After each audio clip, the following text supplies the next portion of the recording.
தமிழ்நாட்டிற்கு போதுமான நீரை கர்நாடகா திறக்காத நிலையில் நீரின்றி காவிரி காய்ந்து வருகிறது.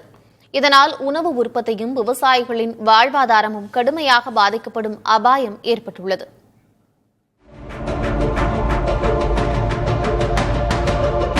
தமிழ்நாட்டின் நெல் உற்பத்தியில் 90 விழுக்காடு காவிரி படுகையிலேயே நடைபெறுகிறது.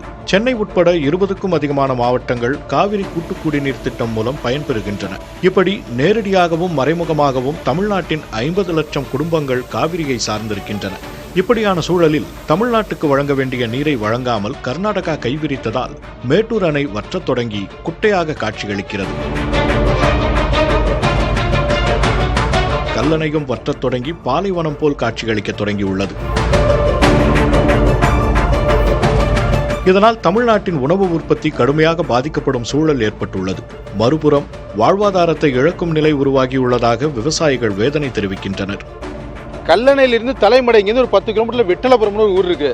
அந்த ஊர்லயே பார்த்தா போர் செட்ல கூட எவரும் உப்பு தண்ணி மும்முனை மின்சாரம் கிடைக்கவே இல்லை. அப்படியே சும்மா பிறுன்னு நம்ம தண்ணி உயிர் மூச்சு விடுற மாதிரி அந்த மோட்டர்ல தண்ணி வந்துகிட்டு இருக்கு.